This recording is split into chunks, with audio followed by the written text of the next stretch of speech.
Gafiko atau Gabungan Artis Filem Company adalah syarikat filem Melayu pertama yang dibentuk setelah penutupan studio Malay Film Production di Singapura pada tahun 1967. Pada tahun 1968, 3 pelakon dari studio Jalan Ampas terdiri daripada seniman Saleh Kamel, Omar Suita dan Aziz Jaafar bersama dengan Syed Omar Sharif telah berjaya meyakinkan sebahagian besar artis dan pekerja bekas studio itu bergabung dengan syarikat Gafiko untuk membuat filem yang berjudul Ibulah Syurga.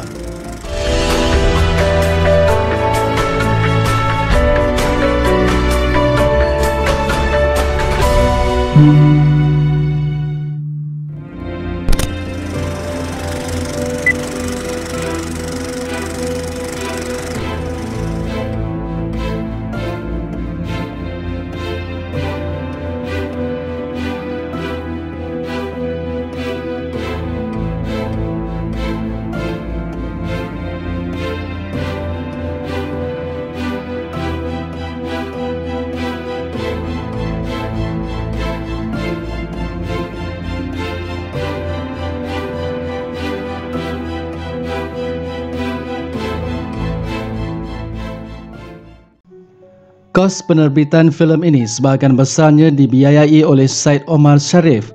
Beliau meminjamkan kamera Bolex 16mm untuk rakaman penggambaran. Keseluruhan lokasi filem ini digambarkan di luar studio. Anak yang tak berguna, anak yang tak membalas jasa. Kenapa kau buat begitu pada mak kau? Apa kau peduli? Ini aku punya pasal tau. Tapi yang sakit tu mak engkau tahu tak? Kalau mak engkau tu sampai meninggal, kau tak pergi berjumpa dan meminta maaf dengannya, kau nanti akan menyesal dan kau akan berdosa besar, Buyung. Bukan kau tak biasa mendengar cerita-cerita dalam kitab? Orang yang membuat dosa besar kepada ibunya, mereka tidak akan dapat mencium surga, tahu tak? Peralatan lain turut dipinjam daripada studio telefilm milik KM Basker yang pernah mengarahkan filem Melayu di studio Malay Film Production. Kerja-kerja pasca produksi juga turut dijalankan di pejabat studio KM Basker. Gafiko berjaya menyiapkan filem Ibulah Syurga dan filem itu pada awalnya dibuat dalam bidang 16mm, kemudiannya dibesarkan ke bidang 35mm bertujuan untuk memudahkan tayangan filem itu di Pawagam. Cerita filem ini adalah hasil karya seniman Saleh Kamel.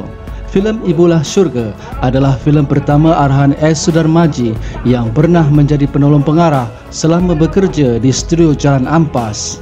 Beliau juga menulis lakon layar untuk filem ini.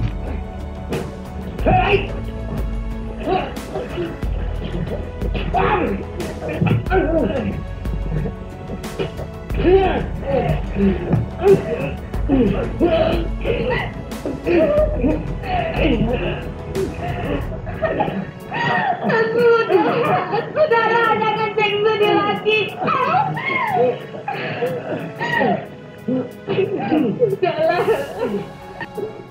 Lagu untuk filem ini karya Yusuf B dan Kasim Masdur, sementara liriknya ditulis oleh S. Sudarmaji.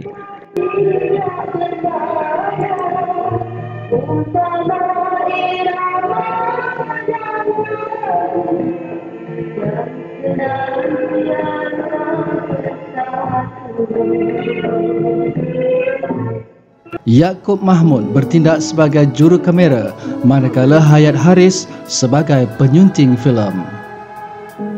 Filem ini dibintangi oleh Sa'diah, Aziz Jaafar, Omar Suita, Saleh Kamel, Normadiah, Aziz Sattar, Rahmah Rahmat, Sa'amah, Saribdol, M. Rafi dan M. Wari.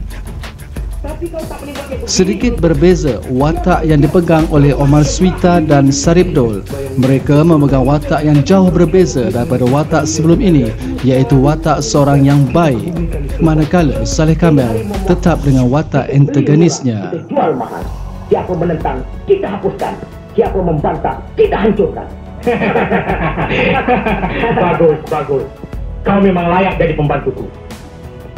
Sekarang barulah diorang tahu aku benar-benar raja di Pinang Sejajar ini.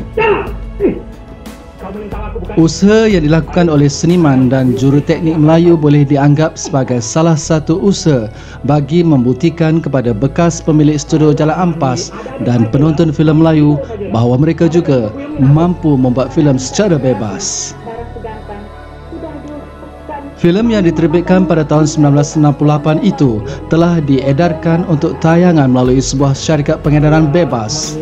Filem Ibulah Syurga ditayangkan di pawagam bebas. Sayangnya, filem ini gagal di box office dan hasil pulangannya juga kurang baik. Engkaulah seorang. Lagi pun Filem ini tidak menghasilkan wang yang banyak. Syed Omar Sharif mengakui telah melabur kira-kira RM30,000 untuk menghasilkan filem ini. Bahkan tidak dapat mengembalikan separuh wangnya itu. Filem ini kemudiannya dijual untuk tayangan televisyen. Kegagalan Gafiko adalah disebabkan tidak memiliki kekuatan untuk merebut rangkaian pawagam yang dikendalikan oleh KT Organisation dan Shaw Brothers. Promosi filem yang lemah disebabkan kekurangan modal juga adalah faktor penyumbang kepada kegagalan filem ini. Membuat filem adalah proses yang sukar, namun memasarkan filem juga memerlukan satu set kemahiran dan kepakaran yang sama sekali berbeza. Sumber lain pula menyatakan bahawa kegagalan filem Ibulah Syurga adalah kerana tidak menampilkan muka-muka baru untuk ditawarkan kepada penonton. Sebilangan besar pelakon utamanya, walaupun mereka sudah berpengalaman dan lakonan yang baik, namun mereka telah melewati masa muda mereka. Penonton mahu melihat wajah baru dan cerita yang menarik sesuai dengan zamannya. Bukan manusia lagi bagi pandanganmu. Kenapa kau berkata begitu, Bulu? Aku hanya bencikan kerana kau saja. Pihak penerbit tidak dapat menangani cara bagaimana menggunakan pelakon yang memegang watak hero dan heroin, pelakon senior dan pelakon junior. Ini kerana dapat memberikan impak yang lebih besar sekiranya ada perubahan yang dilakukan dalam filem ini. Baguslah. Sekarang kau sudah menyampai. Dengan rela hatimu, aku terima pinanganmu, Bulu. Kemungkinan juga tidak ada pasaran untuk filem dakwah yang berunsurkan agama seperti itu dalam suasana yang tidak mengizinkan pada era 60-an. Ini adalah sebahagian sebab mengapa filem Ibulah Syurga gagal meraih kejayaan di pawagam. Gafiko akhirnya dibubarkan. Filem Ibulah Syurga adalah filem pertama dan terakhir terbitan Gafiko pada tahun 1968. Aku tahu dan aku sedar. Aku telah berjanji pada diriku. Aku akan penuhi permintaanmu. Kalau kau benar-benar sedar dan bertaubat, jangan lagi kabur matamu, Bulu. Kalau kau buta sekalipun, aku tetap setia padamu. Juntung, kau berani nak menentang aku ya? Apanya?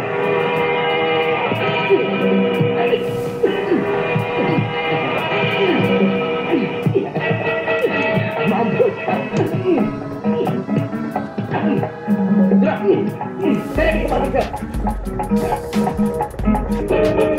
Kenapa kau buat begini, Juntung? Kenapa aku buat begini? Kau tak sadar yang kau telah menjadi pembelot. Orang pembelot mesti diseksa dan dibunuh.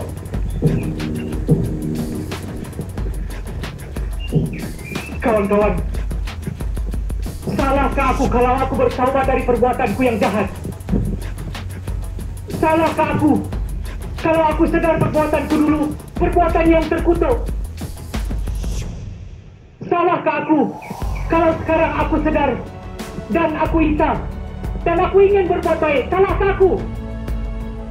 Memang tak salah perbuatan kau. Seharusnya mesti dipuji. Tapi dari segi undang-undang kau sendiri, dari segi undang-undang aku pula, kau tetap bersalah. Aku ketua sekarang. Aku berkuasa. Aku boleh buat apa saja aku suka. Kalau aku yang berdosa, kau bunuhlah aku. Tapi kenapa Mayang yang tidak berdosa? Kenapa kau seksa dia?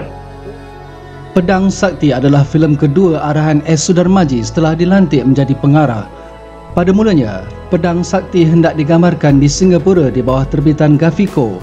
Namun apabila Gavico dibubarkan, maka cerita Pedang Sakti ini kemudiannya dibawa ke Studio Merdeka untuk difilmkan pada tahun 1971.